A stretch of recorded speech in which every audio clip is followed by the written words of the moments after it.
and business security.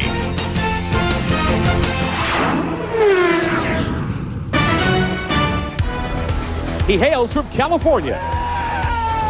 His is the hottest story in open wheel racing. 3 wins and a third in the past 4 events. A.J. Allmendinger comes to San Jose, California today to continue his quest to become the first American Champ Car champion since Jimmy Vasser in 1996. His chief nemesis is Sebastian Bourdais, the 2-time and defending champion. He's won 4 races this year, still the points leader. But a week ago in Edmonton, while he was dominating the event, Justin Wilson tracked him down, and the checkers would fly over car number 9. The man who beat Allmendinger and Bourdais was the Englishman Wilson, who seized his 3rd career win with cunning and daring do, proclaiming his intention to pursue this year's championship. Now the title chase continues. 3 drivers separated by a handful of points. Each possesses the required spirit, the talent, and the true grit necessary for victory. It's open wheel racing at its best. Champ Car, wrapped up in red, white, and blue. Concentrate on your mark. Go, go, go, go, go. Green, green, green. Bridgestone presents the Champ Car World Series, powered by Ford. The sights, the sounds, the exhilaration of a 185-mile-an-hour festival of speed. And welcome to what's been one of the hottest spots in the nation for the last several days. We're in Northern California for the 2nd running of the Champ Car Grand Prix of San Jose, a race that last year proved to be one of the toughest on the entire trail. This is the 9th round in this year's battle to claim the famed Vanderbilt Cup. And as we've just seen, that struggle could not be much closer. And hello again, everyone, and welcome live to the streets of San Jose. The Champ Car World Series back here for the 2nd time in 2006. I'm Rick Benjamin. Great to have you with us today here on NBC Sports. Not nearly as hot as it's been here. Airtime, trackside temperatures about 75, 76 degrees. Now, if you're with us here 1 year ago, these teams had a lot more to deal with than just the ravages of Mother Nature. The racetrack was the issue. This looked like a motocross course. Train tracks down the middle of the front straightaway. These cars were catching serious air. It was very hard to pass. The track was narrow in places, and several drivers and teams came a cropper late in the race. There were a lot of wall-smacking incidents. At the end of the day, it was the series champion, Sebastian Bourdais, who dominated. He did not have problems. Bourdais led much of the way last year, and it was one of his victories on his way to the 2006 Champ Car Championship. My colleague Derek Daly alongside Derek. They have made radical adjustments here, haven't they? They have, and I think it's fair to say last year this track was just awful, hence those dramatic pictures going over that light rail line. But they've made some improvements, and Paul Tracy said after the first session on Friday, this track is 200% better. That's pretty dramatic. As you look at our onboard, our track map here, you'll see some of the changes. The pits have actually been moved from the left side of the front straight over to the right side. And as you go down the front straight, the crossover on those light rail line right there is now gone. The brake zone into turn 1 last year had a chicane to slow them down. Now that's removed because there's a lot of runoff. But basically, there's little grip here. It's very difficult. Lots of people hit the wall. And the championship fight will continue here. Jan Beekes is with the points leader.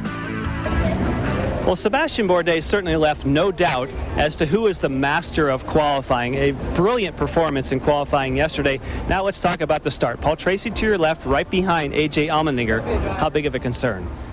I think the Magnolos car should be all right for the start. We've been asked to spread things out a little bit at the start, so we should go pretty early. Everybody is very well aware of the situation.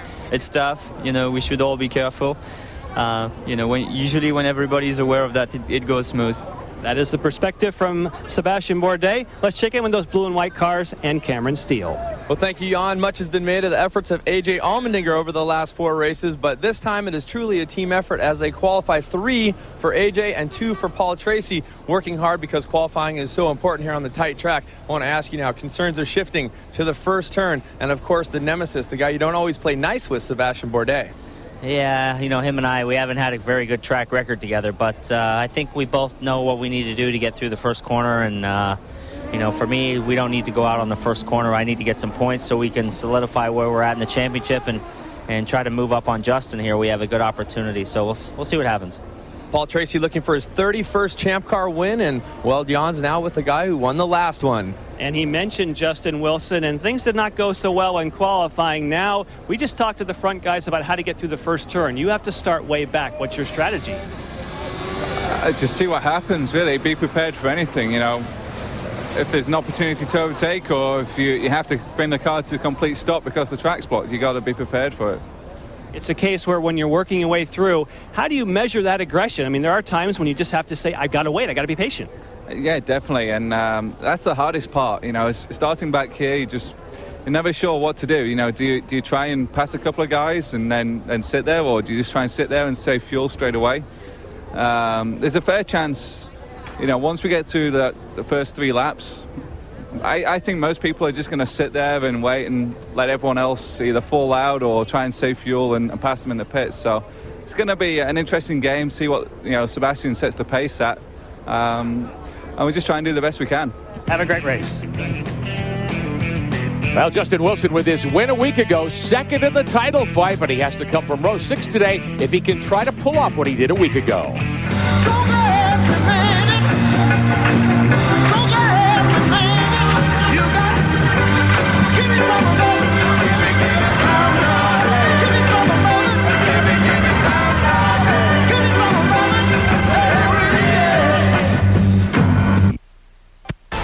Coverage of the Champ Car World Series on NBC Sports being brought to you today by Bridgestone Tires, passion for excellence, and by Ford, bold moves. It's been a big weekend for the Champ Car World Series here in San Jose. Back on Friday night, Champ Car unveiled something that all open-wheel fans have been anticipating for more than a year. The brand new Kano's DP01 chassis. Brand new race car, promising fans and teams alike an even more competitive series. There'll be more passing, there'll be faster speeds. Teams will better be able to control the overall cost of racing. As you might imagine, the affair Friday night was glitzy and glamorous. Michelle Beisner was lucky enough to be invited to attend the memorable debut of the new car. The Champ Car World Series always guarantees 2 things, a great race and an amazing 3 days leading up to it. And in San Jose, it was no exception. On Friday night, held at City Hall, it was the VIP drivers party. And trust me when I say it was VIP, the hardest ticket in town to get. If you're a fan of racing, this is where you want to be. Surrounded by live entertainment, an incredible buffet, a silent auction, and a chance to mix and mingle with the drivers, the evening was royal treatment. The unveiling of the all-new 2007 Champ Car World Series racing car set to hit the track in 2007. For fans and for those who were lucky enough to make it, this really was the ultimate evening. And this new car was billed as the future of racing for many reasons, not just built to a set of regulations, but built to a new philosophy, the philosophy of how to make racing better, more competitive, and more affordable. First new chassis for the series in quite some time. Now, A.J. Allmendinger, this is a home game. He grew up in Hollister, California, just down the road. How about this? The family and friends of A.J. won 3 in a row. He starts 3rd here today. They've got those car number 7 cars, just like a college football crowd, ready to go in San Jose. And we will have onboard views from the Index Forsyth car number 7 of Mr. Allmendinger. 3rd in the championship, Derek Daly, and he lines up 3rd here on the grid. All the aunties, all the uncles, grandmas, granddads, neighbors, everybody is here to support our man AJ, and he could well be the winner this afternoon. We'll ride with Charles Wolzman in the MyJack Conquest 34 car. He starts a little deeper in the starting lineup today, back in the 14th position. Also on board looks today with the driver who won a week ago, put into the tires in qualifying yesterday. Justin Wilson has to come from 12th in the CDW car. Huge mistake, and that might have championship contentions. Of course, this was the winning car at Edmonton a week ago, as we mentioned. That went a classic example of Champ Car teamwork.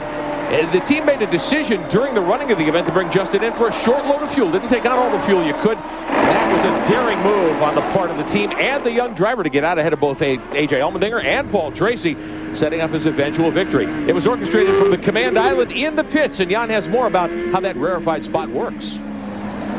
In fact, Rick, I am with the president of Rouge Sport, Jeremy Dale, and that was a great move by the team. Tell us about the nerve center here at Rouge Sport. Well, great call by all the engineers on the timing stand last weekend in Edmonton, and this really is mission control, these timing stands, which we built, but we built them with the help from CDW and all of our other partners, because there's an awful lot of technology packed into these stands. Obviously, the telemetry is coming in wirelessly. These are fully networked. We've got about 6 laptops on each stand, plus video capture, audio capture, intercom systems, and so there's a lot going on this stand every minute of the day. And keep in mind, collecting data is one thing, knowing what to do with it is another. And the team certainly proved under the leadership of Jeremy Dale they knew what to do with it. But Sebastian Bourdais knew what to do with a good racetrack and a great race car over the weekend. He wins the Bridgestone Pole Award, his 5th of the season. He will start from the top spot, and he wins another $5,000 check. Our starting lineup powered by Ford today. Bourdais on pole in the McDonald's #1. His chief rival in the series, Paul Tracy, in the Index Foresight 3 car will line up alongside.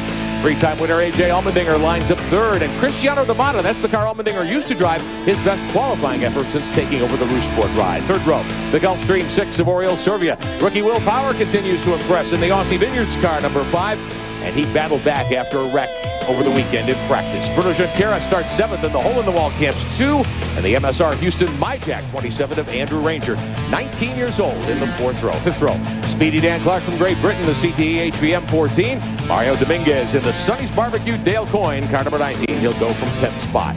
6th row, birthday boy a week ago, Nelson Philippe in the CTE HVM car #4.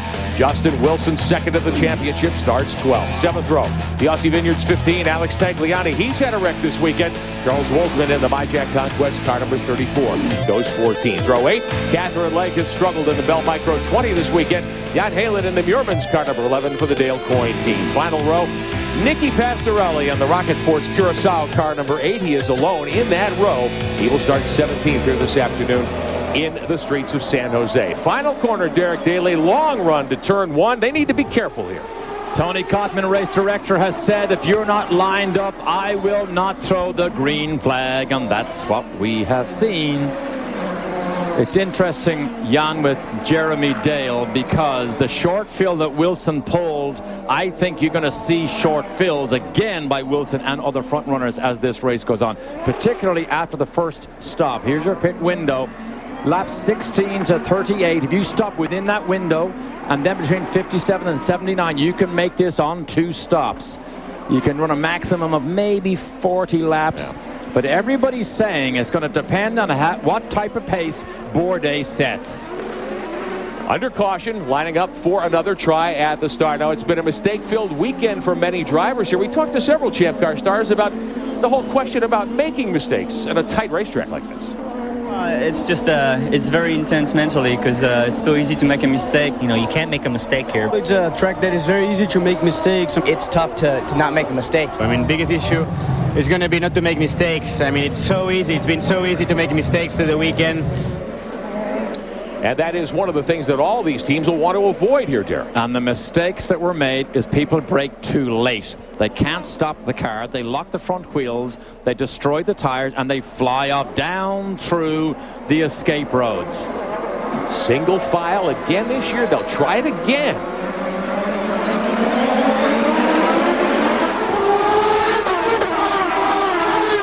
I can't say it looked any different, but look at Allmendinger. Our Tracy just jumps into the lead ahead of Bourdais. And that's what Tracy wanted to do, get the drop. Bourdais into 1, trying to dive bomb. Allmendinger touches the 1 car, damages his front wing.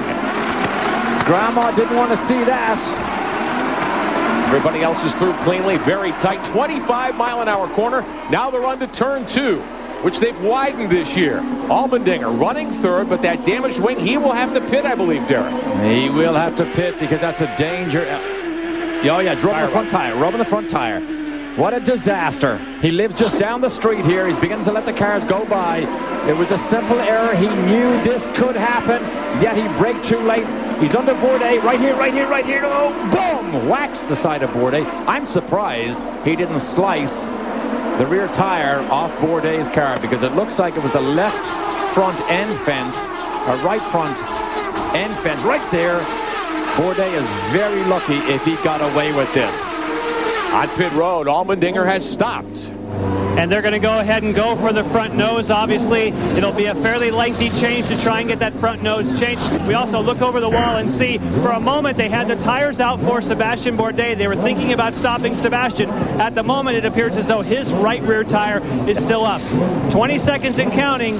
What they're trying to do, guys, obviously, is try not to go down 1 lap. And this happened at Cleveland also. He had an incident early, and he started off last and still came to win. Oh, Bruno Junqueira and the Gulfstream car of Oriol Servia have gotten together. Derek, this is also, I believe, going down into 1. This would be the 2nd time around. They've run 2 laps, and they got together under caution. Let's have a look. Well. Hard to believe. Oh, so it was started initially one of the by Will Power. Yeah. Will Power drop kicks Bruno. And then they just suck in the PKV car. And Power may have got away with most of that. If you're Bruno Junqueira, you cannot buy a break in this series right now. It has been a bit of a disaster for Bruno. You remember, he did not race here last year, recovering from severe injuries from the Indy 500 crash. Was leading the championship at that particular time and just has not been able to hit his stride since he came back. And that is Power. He was able to turn the 5-car around in the runoff area, which is new at the end of the front stretch this year. If you saw this race a year ago, there were grandstands right there, no runoff, and that was why Champ Car decided to put a chicane in on Sunday morning before the race. This year, organizers moved that. They didn't have the grandstand there. Now let's take a look back at Will Power's weekend in Edmonton. I can't believe he got away with that incident right there, but he didn't get away with this one. Watch that cameraman. Watch it. Boom! Smashes the car and knocks our cameraman right off his pedestal. This was a 140-mile-an-hour impact. Believe it or not, they built a new car overnight and got him back on track. His teammate Alex Tagliani was in the wall here yesterday. They had repair work to do on that car. Power was 6th in Edmonton a week ago. Now it looks as though there is going to be a change made by Champ Car officials. We're getting words that from race control that car number 1, which would be Sebastian Bourdais, and the 3 of Paul Tracy are going to be flip-flopped for the restart, Derek. So Bourdais apparently will get put back on the pole before we go green here once again. Tracy got the drop on him as they came to the start. Whoa. Okay. Pit road is open right now. If any team decides this would be a good time to stop before green. 3 laps are complete, 94 to go. Tracy for the moment shown up top, but he will restart, we are told, 2nd when we go green in San Jose. You're an original, baby, like we've never seen before. You're an original, baby. Turn around. You're an original, baby, like we've never seen before. Bridgestone presents the Champ Car World Series, powered by Ford, the Champ Car Grand Prix of San Jose on NBC Sports. While we were away, the green has come out. Working on lap number 6, and Sebastian Bourdais, who was put back on the restart pole by race control, he has moved to a significant lead here over Paul Tracy in car number 3. 3rd belongs to Cristiano D'Amata, and Andrew Ranger up to 4th, Derek. Good run for Andrew Ranger. I like that decision by race control because in years past, a driver may have been penalized and given a drive-through, which destroys his race and the race. I like these logical decisions by Tony Cotman. Now let's have a look at that initial start and what happened to cause that shuffle in the restart order. And you can clearly see Bourdais right side, Tracy left side, blue and white car, takes the jump and goes across the start-finish line before Sebastian Bourdais. That was deemed an irregular or technically illegal start, so they put him behind Bourdais. Good call. Now Dan Clark has been quick here all weekend. Speedy Dan, he is 5th right now in the CT HVM 14. He's knocking on the door 4th with Andrew Ranger. He's got to be a little more under control. You can see him at the top of your screen. Meantime, Paul Tracy at age 37 wants his 31st career victory here, Derek. He's given up a lot of ground to Bourdais already. Intense mentally is what Bourdais mentioned at the top of this show. Look at these concrete walls, how close they are. Tracy brushed the concrete wall on full tanks this morning in the warm-up session. Jan? With Neil Nickelwright, you got the call from race control to make Paul Tracy let Sebastian go by. They just showed a replay. What's your take on the position of the cars at the start-finish line? I only saw the replay, or the original start. I didn't see the replay, but I think that they're mistaken in what they claimed. I think it's a mistake. What do you do now? Because track position is key here. I know it's tough to pass on this racetrack. Do you change your strategy now you had to give up the lead? Well, obviously, we're going to have to see if we can stay with Bourdais, and if not, then we'll have to rethink our strategy from there. Thank you, Neil. Thanks. I've got news for you. You're not staying with Bourdais. You're 0.2 of a second per lap slower right now, so start rethinking. Take a look at Paul Tracy in 2006. He had a couple of wins a year ago. So far, only 2 podiums to show. not on the pole as yet. He's led just 2 laps, Derek, but since Toronto, where he came second to his teammate Allmendinger, he has picked it up. Oh, yeah, Tracy is back. There is no doubt he is back. Allmendinger really beginning to push him, though, and that's good for the team. That makes this team more competitive, and more competitive is that man right there, the yellow and white Roo Sports car. Cristiano D'Amata, former champion, found a new home, but right behind him, look at this fight, Ranger and Dan Clark. Dan Clark, we know he has the speed, but he throws the thing into the bushes too many times. When he settles down, he will be a real contender. And the other car coming into the mix, Mario Dominguez, who nearly had second at Cleveland before he and Clark got together, Derek, on the final lap as Clark presses to try to get around Ranger. He and Clark didn't get together. Clark mugged him from behind, trying to make a demon move. But Dominguez again, and that was such a bad day for Dale Coyne, an unfortunate situation. But there's Clark, right under the rear wing of Ranger. Ranger is so young, but this My Jack Conquest team has done a really good job with Ranger all weekend here. Will Power was off course earlier in car number 5. He's received the black flag. He'll serve a drive-through penalty momentarily. He's back in 14th. Again, the battle for 4th. On push to pass, you reach almost 180 miles an hour on the run down to that first gear hairpin. It's only 28 miles an hour through that hairpin all the way down to first gear. New backing for Andrew Ranger on the 27 car this week, MSR Houston. Now that is a driving facility north of Houston. It's a racetrack, but it's really more of a test and learning facility for these drivers. Look at Clark, he's beginning to eye. Is there a brake zone area that I can slide down? He's on the red Bridgestone Potenzas. Ranger, I'm sure, knows that Speedy Dan, we call him many things, but Speedy Dan does tend to make the brave moves at times. I'm sure they've had a discussion with him. Look, street racing is unforgiving. Whoa, he's having a look, having a poke. To the inside he won! And Clark gets through. Ranger wisely let him go, Derek. Ooh, that was touch and go. And you could see that Clark made a move, then he backed out of it, then he thought, I can make this, and he squeezed it. That was actually a very good move by Dan Clark. Now, Cosworth power to pass. You mentioned that earlier. 75 horsepower on tap here today for 60 seconds. Now, it's the brake zone. They're long brake zones. Now he looks. Can I make it? Can I make it? And he says, oh, yeah, I squeeze it, squeeze. Ranger saw him. Ranger saw him coming down the inside. That was a very mature move by Andrew Ranger to give him room and don't cause a crash, potentially. And I'm sure he knew that he was holding up Clark, because look at how quickly Clark has opened up 25 car lengths on Ranger. Because the leaders are doing 51.3s. Tracy and Bourdais did a 51.3. Dan Clark just did a 51.2, fastest lap of the race. Cameron. I'm joined by Keith Wiggins, the team owner for Dan Clark, and we know he's been impatient at times. Have you guys been talking to him a little bit? That looked like a great move.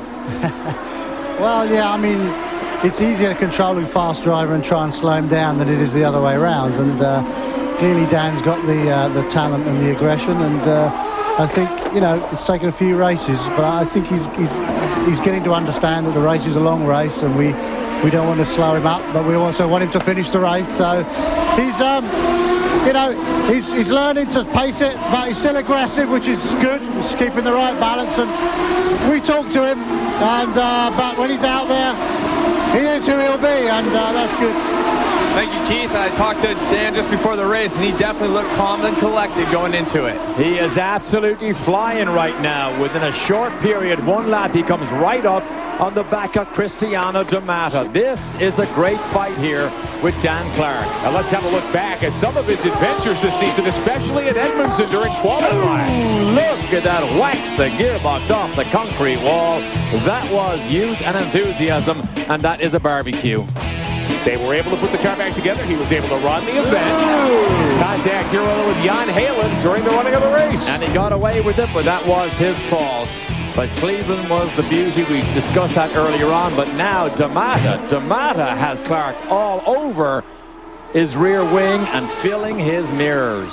Early in the event, 15 laps on the board of 97 here today. The Champ Car Grand Prix of San Jose. Taylor Woodrow Holmes. This is run for the Canary Foundation, a local charity aimed at cancer research. Now, Cristiano D'Amata having his best weekend so far since he's joined the Roo Sport team. A week ago, he made his 100th start, Derek, just his 4th for Roo Sport. Didn't even get past turn 1 at Edmondson. Got a cake. 100 starts, a celebration with drivers, but look at this. Left side, boom! Straight into the tire wall. An innocent bystander of an incident with Bruno Junqueira gets the long walk home.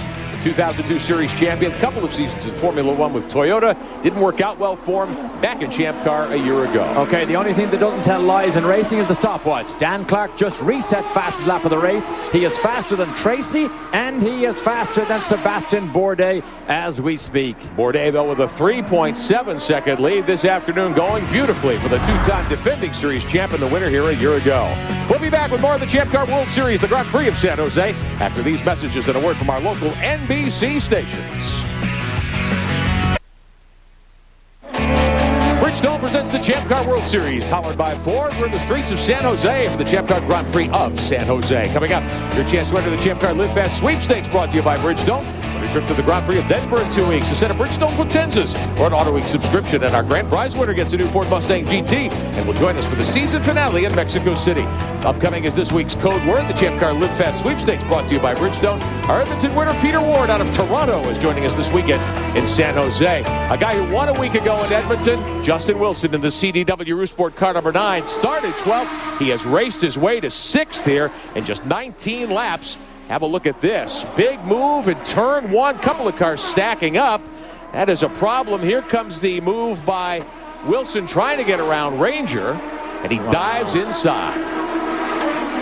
And Wilson moved to 6th in that situation. Now, the car that was running 2nd, Paul Tracy's had a problem. He has given up 2nd. He's fallen all the way back to 4th. There's some debris there on the outside of the racetrack. We've seen some contact down there in turn number 1, and we're hearing that car number 20 has a flat left front tire. That'd be Catherine Legg. She struggled this weekend. Here's PT in the Index Forsyth 3 car.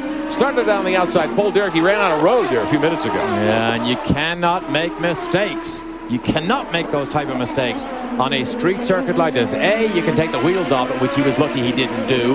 But when you let Bourdais run away from you, you're dead meat. It's over. And if you're fighting for a championship, you cannot make those dumb mistakes. Well, one of the guys we want to certainly talk about, we mentioned him earlier, Mario Dominguez, Tracy's ex-teammate, driving that Sonny's Barbecue 19 for Dale Coyne's team. Dominguez 10th on the grid, 5th already, right behind PT there in car number 3. Bourdais has now set fastest lap over Dan Clark. He set it about 2 laps earlier, Jan. With Bruno Junqueira. And Bruno, I know sometimes in street racing, just things happen in front of you. What happened in Holden from your standpoint? I think Will Power did a bad exit on last turn. I was right behind him, and he tried to push a pass. And he breaks inside in the middle of turn 1 of the hairpin, and cold tires on the dirty. He couldn't stop. He hit Oriol, and I was right behind him. There was nowhere to go, and I ended up hitting him and Oriol in my left front suspension band, so it was the end of the race for me. Short day for Bruno Junqueira. As you said, guys, this guy just can't catch a break. As we watch Tracy dive down into turn 1, we'll try to show you what happened to Junqueira earlier. Meantime, the battle here for 2nd now. Cristiano D'Amata having by far his best run for the Roosport team in car number 10. That's the team A.J. Allmendinger had driven for his first couple of seasons in the first half of this year. Gridded nicely here today and has advanced to 2nd, but Dan Clark tracking him down, Derek. We've watched Clark all weekend. He has been fast in every session. Didn't qualify very well. 3rd for Clark, and he's trying to track down D'Amata. And it's CTE Racing. Cedric the Entertainer. Cedric is here. Has an entourage with him, here to see his cars run. But this, more so than D'Amata running 2nd, I think it's really interesting to see Dan Clark run as well as he is. He has run well. Can he be mistake-free, and can he have what Bourdais called the intense mentality to be mistake-free? He's trying, he's working on it, he's a young gun, and he is gaining confidence every lap. Now, you heard from Bruno Junqueira a moment ago. Let's have another look at what happened with Junqueira and Serbia and Will Power. And Power is in the green car. Watch him drop kick Serbia right there. Serbia has nowhere to go. Bruno was sandwiched in the middle. Innocent bystander again. And believe it or not, Will Power was the one that got away with the whole thing and drove away. Did get a black flag for that avoidable contact in the eyes of race control here at Champ Car, and he did get a drive-through penalty. A.J. Allmendinger trying to work his way back after breaking his front wing in that skirmish in turn 1. He's back up to 9th. He's on the lead lap. He's 21 seconds off the lead. He's got some extra fuel, Derek, and he's got a fresh set of tires after all that. As an interesting penalty, you say that he got a black flag for avoidable contact. He couldn't avoid the contact. That's why he hit him. But I know what you mean. Well, it's one of those things. It's a judgment call. Yeah. Sometimes those decisions get made. Allmendinger in turn 1, trying to reel in the car in front of him of Alex Tagliani. The Aussie Vineyards car number 15. Cameron Steele. You can see Andrew Ranger is in the pit. He was complaining that the car was too loose. He thinks the red tires, the Bridgestone options, are going away too soon. You see he's on the black and he's away. That's a good call there. We were curious as to why he went from 4th all the way down the grid to 8th and 9th place. But Andrew Ranger was flying at the start of this race. Now the Bridgestone red Potenzas are faster, but they don't last as long. Look at this. He's in a skirmish here. Oh, down the inside. That was Catherine Legg that whacked him. Little piece of the bodywork flew off left side of the screen. But Andrew Ranger mugged by Catherine Legg. And she cut a tire in that incident. Had to come to pit road as well. Sebastian Bourdais has a 5-second lead over the 2002 Series champ Cristiano Damata. 2 former champions of Champ Car are at the top of the leaderboard. Dan Clark, the rookie, is 3rd in front of Paul Tracy. Mario Dominguez runs 5th. Justin Wilson, the winner a week ago at Edmonton, has climbed from 12th to 6th. And we've run just 24 laps of the 97. Interesting, Bourdais is still on the Bridgestone Reds. His last lap was a 52.6. No, 51.4, the same time as Damata. So they're not going off that fast for Bourdais, who obviously has a better balance on the Newman Haas car. In the first pit window, we expect to see cars stopping here very shortly. Bourdais leads Damata and Clark. We'll be back. Drifting, which originated in Japan and has already reached ultra-celebrity status over the last 15 years, is now hitting American soil and becoming just as popular. In the last 2 years, drifting, which is controlled sliding, has become one of the most exciting motorsports to watch. And here, with its appearances at the Champ Car World Series, it's been quite incredible. Now, the last time Champ Car came to California, it was the 30th anniversary of the Toyota Pro Celebrity Race at Long Beach, and the stars came out in droves. William Shatner, Frankie Muniz, Patrick Dempsey, Olympian Shannon Miller, and many more. At the drop of the green, Bucky Lasek took the lead. The rapper Exhibit following close behind. Tight battle in the Pro Division for the honors. Todd Bodine would charge to the lead and win. It was very close racing all afternoon. Now later in the race, this is William Shatner getting into a tangle going down into turn 1. The incident made much worse here when Antonio Sabato Jr. got into the tires and nearly went upside down. Under caution, Bucky Lasek would take the overall honors. Now he's a San Jose native. He'll be back for the NBC Sports presentation of the Do Action Sports Tour coming up in September, the Toyota Challenge on NBC. Now, there's been plenty of action early here on the streets of San Jose, and Sebastian Bourdais, Derek, just like a week ago at Edmonton, he dominated the first half, huge lead. He's built the lead to 7.5 seconds as we watch the battle here. Cristiano Damata. Clark got by Damata in turn 1 for second spot. Man, hang on to your hollyhocks here, Dan, because tighten down those belts. We are moving.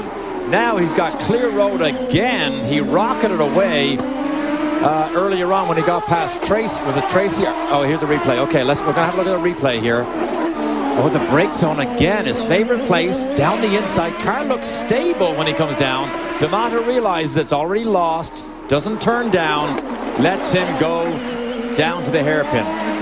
Look at the lead he has already within 1 lap. Just like we saw when he passed Ranger, he's opened up a dozen car lengths quickly on Damata. Now the question, Derek, about Bourdais, a week ago led the first 50 laps, didn't like the tires he had for the second stint. The black tires began to lose some of the balance. There is Dan Clark, 23 years of age, from England, has been prone to make mistakes. We know he's very fast, but this was a classic outbraking maneuver against a driver who's very experienced.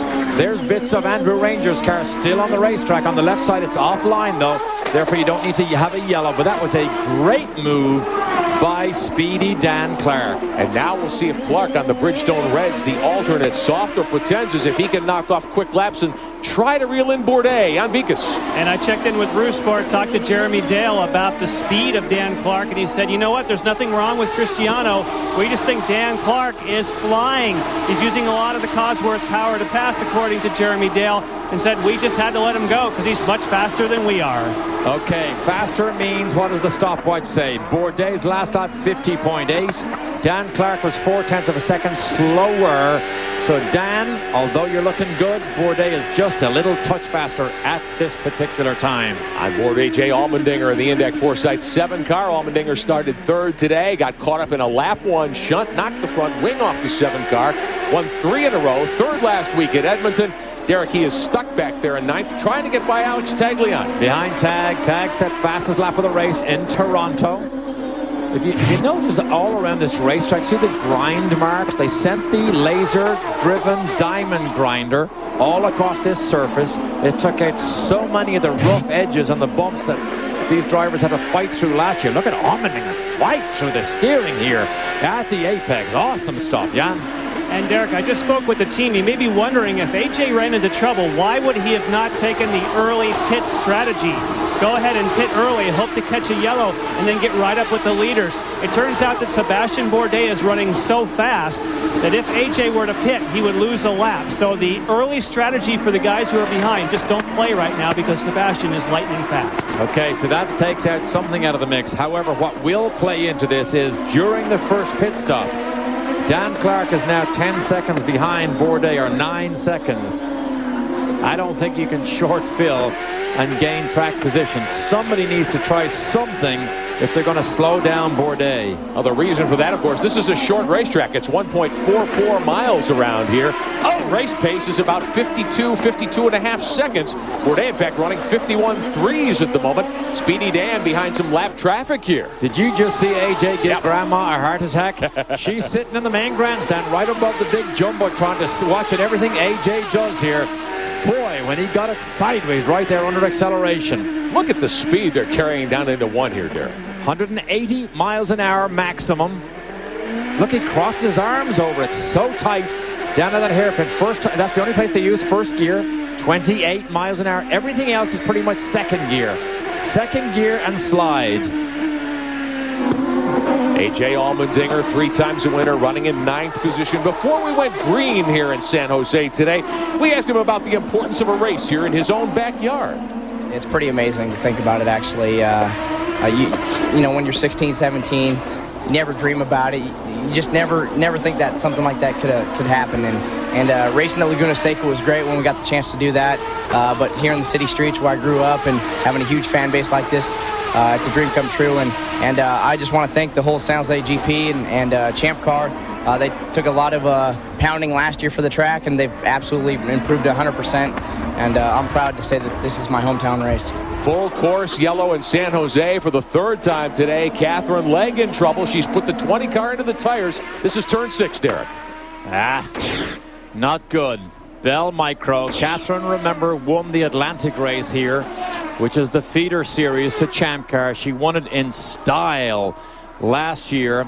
Now, she's been down the escape road quite a few times this weekend. They have escape roads at the end of these brake zones. If you mess up, sometimes you can go straight, lose your speed, do a 360 or do a 180 and get going again. But this does not look good for Catherine Legg right now. What a day she had last year here in the Atlantics. Now, she doesn't want to get out. She wants them to pull her out and try and get her going here. But what a day last year, Rick. Catherine Legg in the Atlantic Championship won 3 times. She won the opener in Long Beach. This was a late race move that gave her the victory here in San Jose. Car owner Kevin Kalkoven congratulating her on the podium. Catherine Legg, a lot of people, including Kevin Kalkoven, said it might be another year or 2 before she was ready for Champ Car. She made progress so quickly, they decided to move her up for 2006. And Derek, she's learning. Just give her time. Just give her laps. Catherine is very talented. She wouldn't have done what she did last year in the Atlantic Series if she was not a very special talent. She has the desire. She sat in Kevin Kalkoven's office at Cosworth in England a couple of years ago, waited most of the day just to say her piece to Kevin Kalkoven. Please give me a chance. Give me an opportunity. Give me a test. He was so taken by just her gumption to do stuff like that. He said, okay, we will. And it's been, ever since then, a rocket ride. Pit road is open, and the race leader, Bourdais, will make his first stop of the day. Now we've got cameras in a couple of pit stalls, including on the signage that they use to bring Bourdais to a halt. And we'll get a close-up look at car number 1. And when you think about the fact, Derek, you said that will anyone short Phil? Are they too far behind? But with the caution period, we'll look to see if anybody tries to get by Sebastian Bourdais. He's underway. We look. Still, no one's pulled out. Sebastian Bourdais has been able to manage that. Dan Clark comes by. Wow, it's close. D'Amato underway. Looks like D'Amato lost a little ground.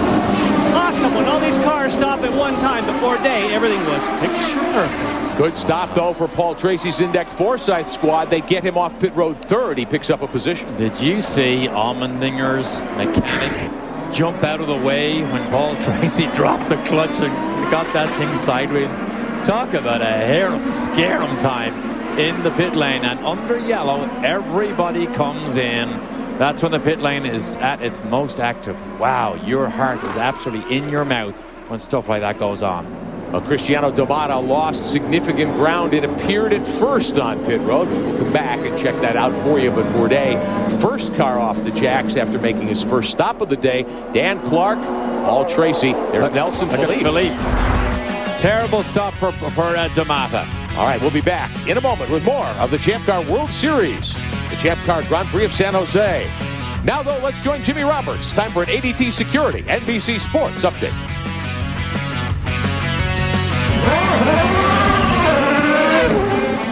Champ Car drivers get paid to put the pedal to the metal, but today it's a whole different ballgame as we put them to the test for Ford's Fuel Economy Challenge. Nelson Philippe, are you ready? Charles Zwolsman, are you ready? All right, you guys, here we go. In your 2007 Ford Escape Hybrids, gentlemen, start your batteries. Well, I'm so used to, just standing on it that it's a bit hard, but honestly, these cars, they're a lot of fun. Pretty quick for a hybrid, I thought. The sound is just non-existent, and it's very relaxed. For the fuel economy race, you try to keep the throttle flat and brake as little as possible, so that saves you some fuel. All right, so I have the results, but question, who do you think was the more fuel-efficient driver? I believe I was. Oh. I think I won hands down. Save it for the racetrack, guys. I think honestly I was a bit quicker.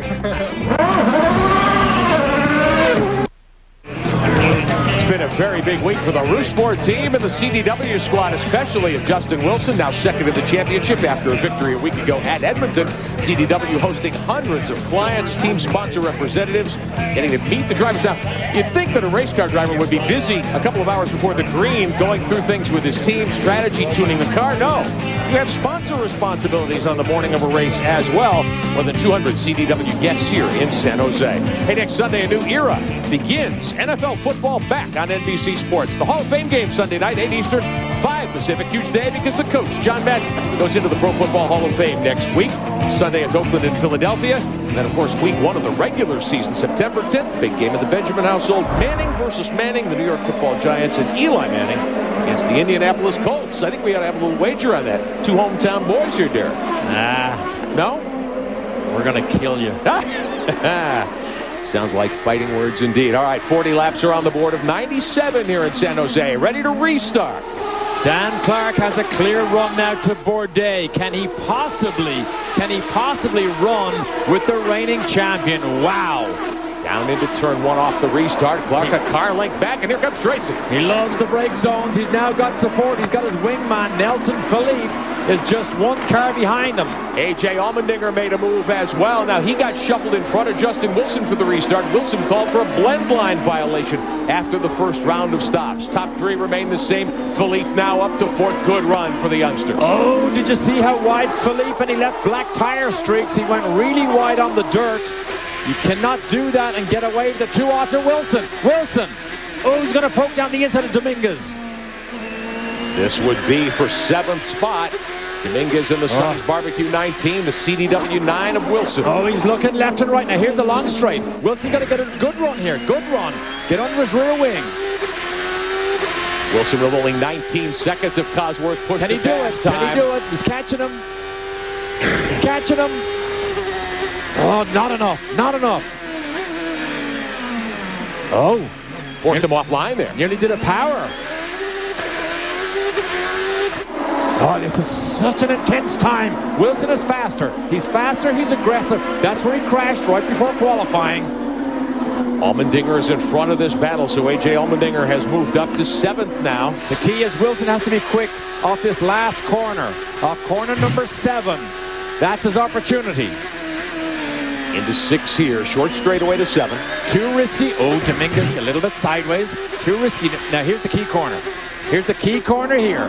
How close can Wilson get to Dominguez? No, not close enough. Oh, that's a frustration for Wilson.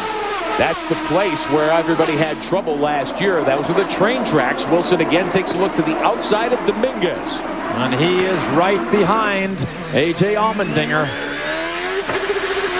Riding here with Wilson in the CDW 9 car. Started in the middle of the grid today after that wreck in qualifying. We talked to him before the drop of the green about his disappointment in that starting spot. He's just got to stay calm. That's the only thing, you know. I expect this to be a tough race, and last year went from 9th to 4th without passing a single car on track. So, you know, saving fuel, going long on each stint. If we stop under yellow, hopefully we, you know, going to stop for less time because we don't have to put as much fuel in due to saving fuel. So there's a few strategies we can run. The main thing is hopefully we just get to turn 1 and have a good car. After his great day in Edmonton, he was only 23 points behind Sébastien Bourdais in this championship fight. The mistake yesterday in qualifying, I hope at the end of the year he does not regret that tiny mistake, because against someone like a Bourdais, if you give him any opening, suddenly he will run away with the championship. That's why Wilson has so much work to do today. Chase for 8th, the graphic on the left of your screen. Split times. There are 7 sections on this racetrack, and the red and the green tell you whether Wilson is gaining or losing ground. He lost some ground in the first part of that course. Second section, he gained, 14 thousandths. He gained about 68 thousandths in section 3. So Wilson's quicker in much of the racetrack, Derek, but it's so hard to pass you. Yeah, the key section is down here. I think this is section 1, which is the long front straight. Maybe Wilson has more downforce. I'll tell you what, Dominguez now has his act together, and he's running away. Action up for D'Amata. This is Allmendinger making the move for 6th, and he gets by the 2002 Series champ. And now he set sail for Tagliani, who's running 5th. What a great drive by A.J. Allmendinger after that first contact in turn 1. Wow, Grandma's on the whiskey because we need to strap her down. Allmendinger is making the brave moves down the inside in the brake zone. It is a risky move at the best of times. And look at D'Amata closes down. He's in the middle of the road, and AJ still comes down the inside. Cristiano D'Amata qualifying the best he has since he took over the 10 car. This is from Allmendinger's seat. Oh, he's on the rev limiter also. Man, he was on the rev limiter, and he still came down and poked his nose. That was aggression 101 right there, Jan.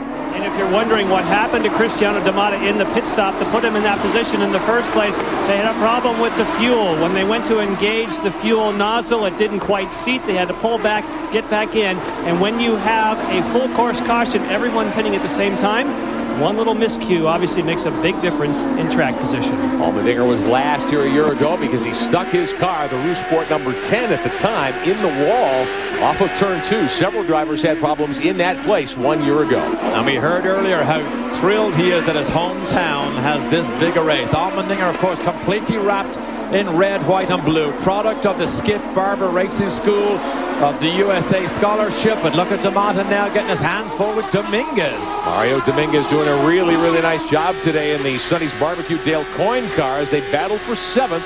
Riding here with Justin Wilson back in 9th in the CDW car. Sequential gearbox goes from 6th all the way down. Unlike the old H pattern where you could go from 6th to 2nd, sequential, which is a motorcycle style gearbox, you have to go down through all the gears individually to select the one you want. Wow, we splattered that, didn't we? This Good is on Wilson. Look, yeah, left front corner of the car. You see the suspension work here. Yeah, on the Bridgestone Reds. They are faster. Bridgestone Potenzas. Oh, turn the wheel. Watching Speedy Dan Clark run second. Behind him, here comes Allmendinger. Is that Tracy? That's Tracy on the move. And Catherine moves out of the way. And when you're talking about that, remember we saw the view from the car there that was impeded by stuff on the racetrack? Paul Tracy has been on the radio saying that Dan Clark is leaking something. Now, sometimes that's gamesmanship, but he's been on the radio to Neil Mickelride saying, I believe something is leaking from the Dan Clark machine. He's leaking adrenaline. It's adrenaline. It's all over the place. His seat's full. Smoke showing, though, Derek. I think he's got maybe a motor or a gearbox problem. Look at it coming down the straightaway here. Cameron Steele. The CTE team did report that Dan Clark had a minor oil leak before they went out to the race. They got it fixed. They said there could be residual oil on the under tray. That's what they're hoping it is right now. And they also thought maybe that Paul Tracy was making some stuff up there. Wow. Okay, we're going to keep a really good close eye on Dan Clark. If our Cameron Steele sounds a little bit tired, he was running up and down to Las Vegas this weekend because Cameron races in the Scores Terribles off-road. As you look at, there's Cedric the entertainer's there. What a shame this would be if Dan Clark's run comes to a premature end. Anyway, our Cameron raced 8 times, it got 4 wins, and went upside down last night. Dan Clark belongs to Paul Tracy here. Tracy running nicely now, rebounding after an early problem. A.J. Allmendinger was the driver who made the move a couple of laps ago. The other Forsyth Index entry at car number 7. Allmendinger is up to 6th. Nelson Philippe up to 4th. So CTE HVM, Derek, their drivers are 2nd and 4th right now as we are at halfway. We're going to keep a real good close eye on the backside of Dan Clark's car. But Tracy, looking at his lap times, lap time for Tracy 50.9, Dan Clark 51.2, 50.8 for Bourdais. Pretty much holding station, Rick. Well, Clark has slowed down. Actually, last lap, Derek, he ran a 50.9, so he's lost about 3/10. The other thing to keep in mind, Clark has used up all of his Cosworth power to pass one car out of power out of turn 1. One car in trouble. It is Speedy Dan Clark. Problems that looks like the motor has let go, or perhaps the gearbox. He has come to a stop out of turn 1. That should bring out a full course yellow. Clark, after running second in car number 14, the CTE HVM burden to bear entry. Now, it was a serious problem. He was losing speed as we documented, and he is done. The wheel is off. You know what? That's it. I am very sorry to see that happen. That was an awesome drive by Dan Clark, and that is so unfortunate. This is such a good team. This did not need to happen. Keith Wiggins and Cedric the Entertainer and the entire CTE HVM team, they're very pleased with the progress they're making, Cameron, but it ends too early.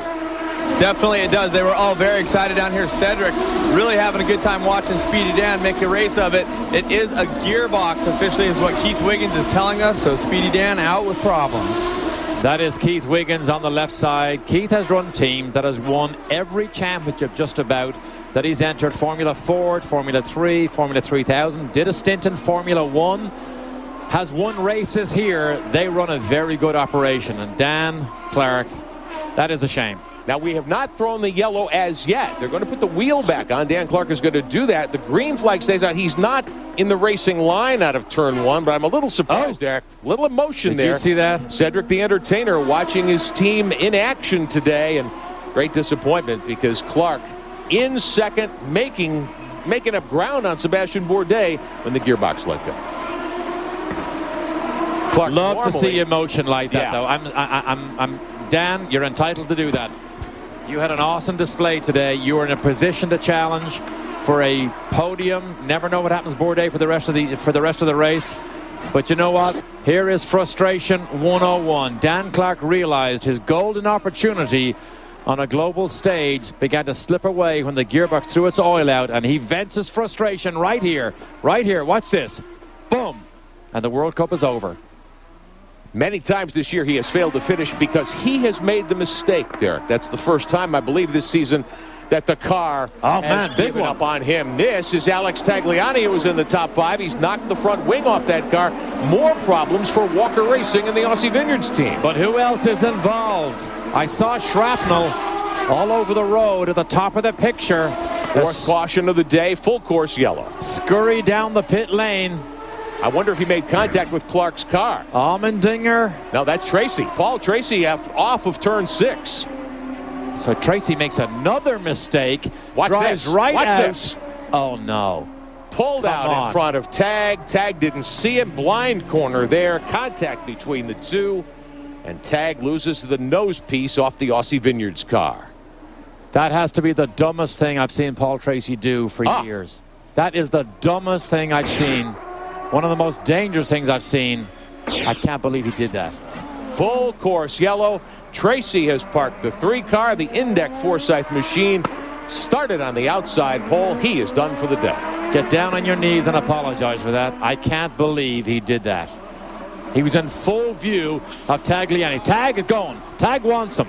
Tag wants a piece of Tracy. He's parked the 3 car. It looks like that's the entrance to pit road. He's looking for PT. See the AT on his Hans device. He wants an explanation for this.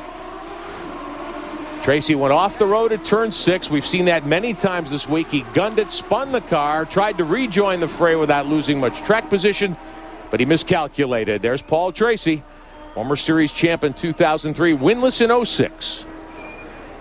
Uh-oh. I think Tag's not. He's walking away from Tracy's team. I think he's walking to Paul. He wants him. Caution with 44 laps to go. Sebastian Bourdais with the lead. PT headed toward the motorhome. Paul, put your helmet on. Put your helmet on. How is he going to explain his way out of this? 2 Canadian nationals. What the fuck? What the fuck? Brother, you fucking destroy my car. I have no cars.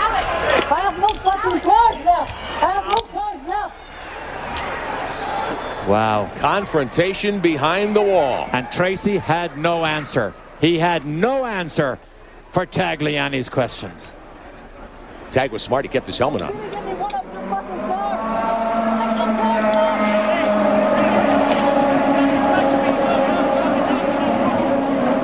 Champ car officials on pit road. Okay. Fisticuffs break out behind the wall. Bourdais is stopping his second stop of the day. Yes, they put on the black sidewall tires, a very quick stop. And this is a case where his car is so fast, he can save fuel. Cristiano D'Amata, there goes a CTE car. Lots of people taking advantage.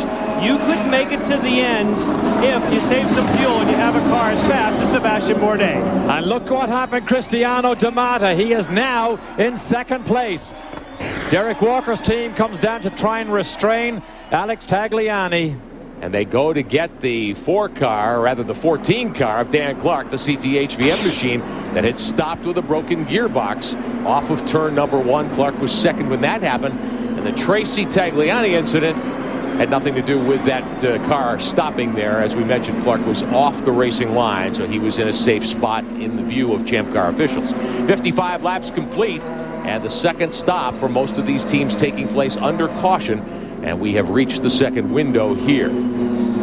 Okay, when all this shakes out, D'Amata is shown in second place. Wilson, Zwalsman, Servia, Allmendinger, Philippe did not get a good stop.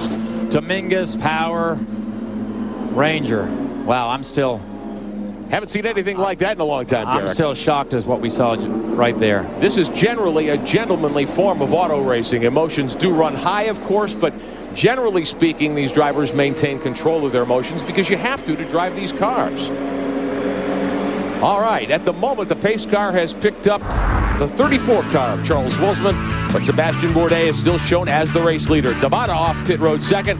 Wilson cashes in big. He'll restart from third when we continue in San Jose. Nobody gonna take my car, I'm gonna race into the ground. Nobody gonna beat my car, it's gonna break the speed and sound.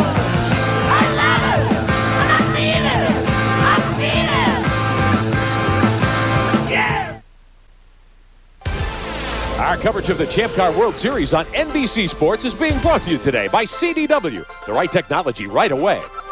And by the all-new Mazda CX-7, the SUV you never saw coming. Bridgestone presents the Champ Car World Series, powered by Ford. The Champ Car Grand Prix of San Jose, the streets of San Jose for the second year. It has been a wild one today.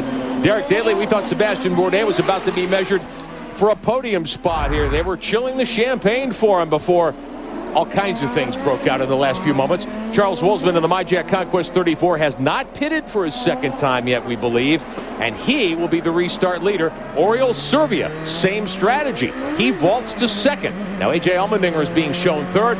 Allmendinger was called for a pit road violation. Word from race control is that he came to pit road when it was closed. We're told he is going to be sent to the rear for the upcoming restart. So the three-time winner, the young American from Hollister, just down the road here in California, apparently will not restart in third spot. Grandma, go for the whiskey again. Now, let's show you what happened here just a couple of moments ago. Wildest thing we've seen all year between Paul Tracy and Alex Tagliani. This is first what happened with Dan Clark. Clark was second. The gearbox gave up in the 14. Tracy down a turn 6. He makes a mistake and he drives out and absolutely nails Alex Tagliani in the most dangerous move I have seen for many, many years. And Tag needed a piece of Paul Tracy because this is also a pretty dangerous move. And this did get ugly. This got ugly. Tracy had no explanation for doing something as dangerous as that. The dumbest thing I've seen for many years. Well, Tag walked away, kept his helmet on, turned around, they re-engaged, and some punches were thrown there behind the wall. So it is over for now. Tagliani and Tracy done for the day as we ride with Allmendinger, the Index Forsyth car number 3. 58 laps complete of 97 here this afternoon. Wow. And Allmendinger still riding third, but we are told he is going to be sent to the rear for the restart. He rides there behind Serbia. Now we see Catherine Legg next in line. She's not on the lead lap. She had a problem earlier. Put it into the tires at turn 6. She's 7 laps down in 15th position. Zwolsman and Serbia will restart first. Allmendinger, we're told, is going to be in another position here. So we're going to get things sorted out as we prepare for the restart as they come off of turn number 1, still under caution. Allmendinger is going to be mad. That's what he's going to be when he has to give up this vital track position. So by the time Zwolsman and Serbia get their final stops, we're going to have Bourdais in a straight fight with D'Amata. And there's Allmendinger moving offline to let the other lead lap cars go by. That would put Allmendinger in 12th behind Nicky Pastorelli and Jan Halen for the restart. Bourdais will move to 3rd for the restart with a couple of cars in front of him who have not yet pitted. One more look at the incident. Okay. It all happens left side. Tracy had gone down the escape road. He drives out right in front of Alex Tagliani in the most astounding move I have seen for many, many years. And Tag is crippled and drives to the pit lane. He wants a piece of Tracy. He wants an explanation. Tell me why you did this. Tell me. Explain to me. Explain it to me. He doesn't get an explanation. And boy, it got ugly after this. The two Canadians, Tracy, the thrill from West Hill, and Tagliani, of course, now lives in Las Vegas, getting set for a restart here in San Jose. 9th race in 2006. In a month's time, we'll be with you from Montreal, from the Circuit Gilles Villeneuve on the Ile de Notre Dame here on NBC Sports, the Champ Car Grand Prix of Montreal at the end of August. Between these two events, the series moves to Denver, the streets of Denver, the Champ Car Grand Prix of Denver, in 2 weeks. As we continue to run under caution, with 39 laps to go here this afternoon. And the pace car with the lights out. Zwolsman will start on the points. Serbia will line up second. We're picking up debris, we're picking up adrenaline, and we're picking up all the emotions that were left scattered all over San Jose, because I don't know whether we've seen scenes like this, Rick, for many years in any form of racing. Getting ready to page Don King here on the public address system for a moment, because it was certainly a situation where those two drivers squared off. Our Mazda power play now. Let's have a look at what has gone on here. This was in Edmonton with the Champ Car Atlantic Championship powered by Mazda. Problems on the grid for the 33 of Richard Philippe. Rafael Matos in the Sierra car led most of the race, got into the wall very late. Knocked the left suspension askew. That opened the door for the championship leader, Simon Pagenaud from France. He is a protege of Sebastian Bourdais. Pagenaud won his first race. Now, earlier today, the Atlantic Championship moved here to San Jose. Big scramble down in turn 1. Cars airborne, running into one another. damage for Andreas Worth, who's won 2 races this year. They fixed his car. Graham Rahal, the 18-year-old son of Bobby Rahal, the former Champ Car champion, had his day come a cropper as well. Green flag back in the air. Matos ended up winning, recapturing the glory. Now for the lead, here's Serbia dive-bombing Zwolsman in 1. He gets by. Zwolsman forced offline. D'Amata has to jam on the brakes in the 10 car. He and Nelson Philippe contesting position back there. Yeah, D'Amata whacked Catherine leg, and look at Wilson now trying to get by his teammate. That was a brave move by D'Amata. Nelson Philippe was 5th on the start. Take it here from Wilson's view. Wilson is a championship contender here, so can he get help from D'Amata, who is currently running? We show him in 4th. Oh, he's trying to get... Is that Catherine? That's down into turn 6, and that is the Bell Micro car of Catherine Lake, several laps down. D'Amata's gotten by. And Philippe is right there. There's a train of cars here. Catherine knows she can't just jump out of the way. She's going to slowly ease off line and let these cars go. All right, let's reset where we are. The green has just reappeared. Oriol Serbia took the lead from Charles Zwolsman as they went down into 1. Now here is Bourdais. Bourdais in car number 1, the 2-time series champ. He can't get by Zwolsman. He is still stuck in 3rd. Bourdais has made his 2 stops. We're pretty sure that Zwolsman has not stopped for a second time, nor has Serbia. Serbia has taken off, and this has played out exactly the way Serbia needed it to give him a shot today in car number 6, the PKV entry. On board with Zwolsman, he's entitled to use the road he wants. He can make things difficult for Bourdais. This is for the lead. All right, let's head to pit road, find out what happened about that incident with Paul Tracy on Beacus. And with Paul Tracy just outside his bus, I know you've got a shower, you have a cut on your head. Tell us how it unfolded from your standpoint. Well, the whole race, I was having braking problems. The brake pedal kept going down to the floor, and I was losing the brakes, and then I'd have to slow down, and then I started to go again, and I lost the brakes again and went into runoff. I got spun around, and I thought I could get out in front of Tag, and I pulled out right into him. And obviously he was mad. He came up and was confronting me, and I said I was sorry to him, and but still wanted to keep grabbing me and grabbing me. And I said, hey, stop grabbing me. And then he wanted to grab and shake some more, and he turned around and walked away. And then I thought everything was cool, and then he came back at me again. I said, hey, don't touch me. And he started grabbing me again, and that's it. I had to defend myself. All right, Paul, thank you. Let's get to Cameron Steele. Well, I've caught up with Alex Tagliani. We just heard from Paul about what happened. What happened there with the runoff from where you saw, and what happened behind the pits there? First of all, Paul makes a mistake, goes into the runoff of turn 6, and then when he comes out, I'm going into the corner, I'm at the apex, and he comes out flying and run into the side of my car.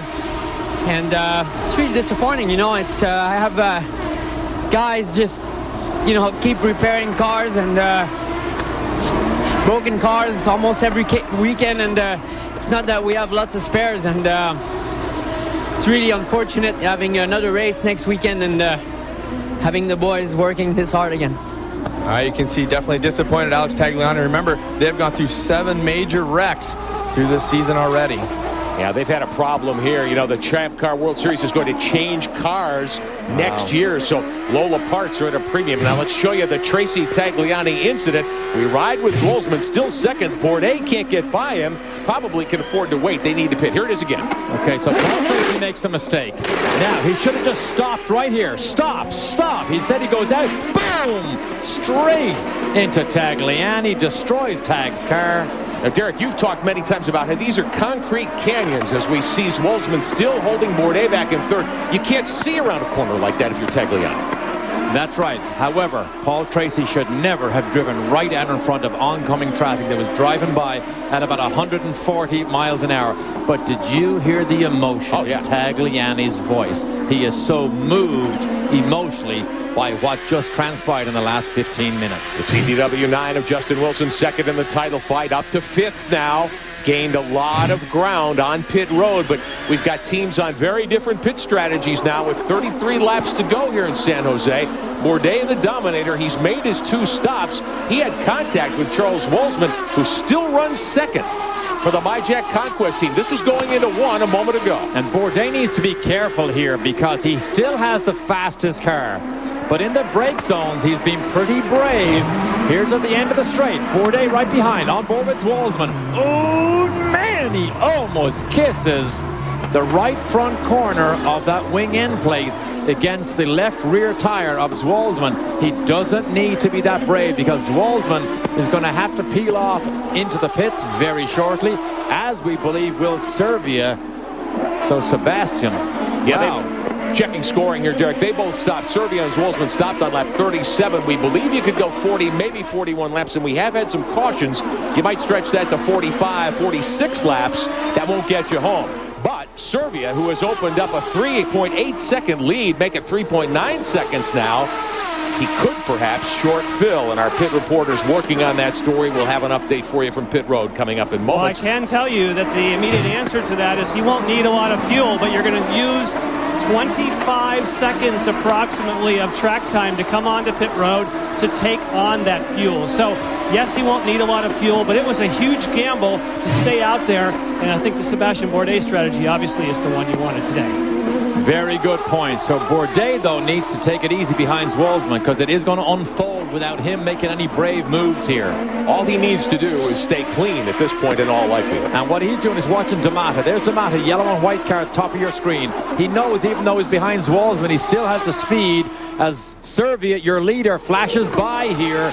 But Zwolsman is slowing up Bourdais. However, Bourdais is not being attacked by D'Amata or Justin Wilson. This is the Gulfstream 6. This team, PKV Racing, Kevin Kalkoven and his squad. Jimmy Vassar helping manage the team now after driving what could have been his last Champ Car event at Long Beach in the season opener.